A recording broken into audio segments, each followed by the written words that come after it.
बच्चों हम निकाल रहे हैं, एक हमें चित्र यहाँ दिया हुआ है सर्किट डायग्राम, और हम इसकी तुल्य धारिता ज्ञात कर रहे हैं।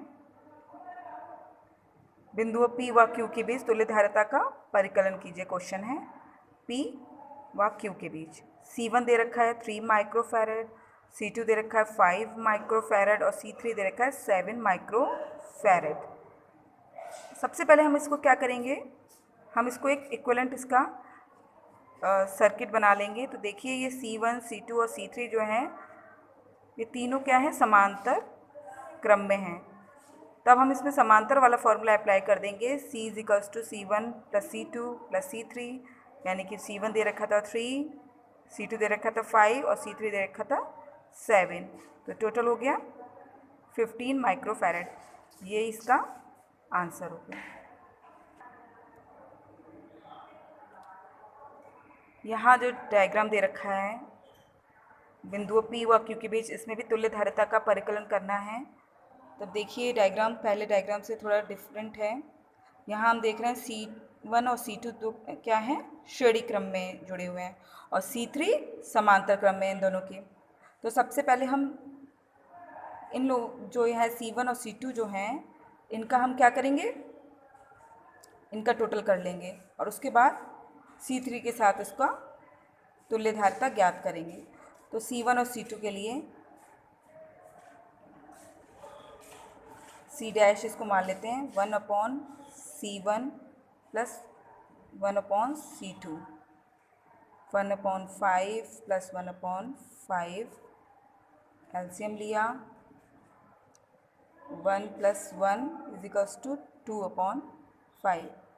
तो C' कितना हो जाएगा, 5/2, यानी कि 2.5 माइक्रोफैरड।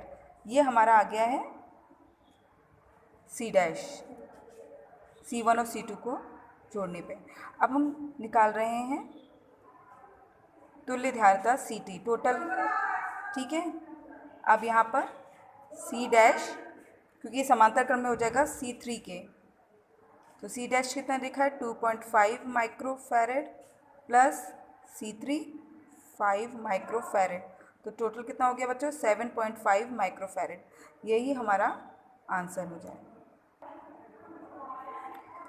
अब देखिए एक और क्वेश्चन है, इसमें C1 3 microfarad, C2 4 microfarad, C3 2 microfarad दे रखा है। P और Q के बीच बिंदुओं के बीच तुल्य धारिता का परिकलन करना है। तो बच्चों इसमें क्या है, हम पहले इसको सॉल्व करेंगे, इस सर्किट को हम मिनिमाइज़ करेंगे। इसको हम सॉल्व कर रहे हैं, तब हमारा सर्किट देखिए P दे रखा है, C1 दे रखा है 3 माइक्रोफैरड, और इसको हम इक्विवेलेंट सर्किट माने तो यहाँ इसको C' नाम दे देते हैं, ठीक है। हमें C' निकालना है, तो क्योंकि ये समांतर क्रम में है तो C' क्या हो जाएगा, C2 + C3। तो C2 की वैल्यू क्या है 4 माइक्रोफैरड और C3 की वैल्यू क्या है 2 माइक्रोफैरड, 6 माइक्रोफैरड, ठीक है। इतना हमने सॉल्व कर लिया, हमें C3 की वैल्यू मिल गई। यहाँ पर C3 जो है सॉल्व करने पे हमारा आ गया 6 माइक्रोफैरड, ठीक है। अब हम इस सर्किट को सॉल्व करेंगे, क्योंकि हमें P और Q के बीच में चाहिए। अब हम इस वाले सर्किट को सॉल्व करेंगे, तब क्या हो गया, क्योंकि अब ये दोनों क्या हैं, श्रेणी क्रम में है, तब फॉर्मूला लगेगा C, टोटल निकालना है तो CT, C1 + 1/C'। C1 कितना देखा 3 माइक्रोफैरड, C' कितना निकल के आया 6। इनका एलसीएम लेते हैं, 6 2 6 1 6 1, यानी 3/6। तो CT कितना हो गया 6/3, कैंसिल करेंगे, 3 1 3 3 2 तो आ गया 2 माइक्रोफैरड। तो बच्चों इसी प्रकार से हम देखते हैं सर्किट में पहले क्या चीज़ सॉल्व करनी है, उसको मिनिमाइज़ करके फिर धीरे धीरे करके सर्किट, जो बहुत कॉम्प्लेक्स सर्किट भी होते हैं तो उनको हम इसी प्रकार से सॉल्व कर लेते हैं कि पहले उसको छोटा छोटा बनाएंगे और उसके बाद फिर हम देखेंगे।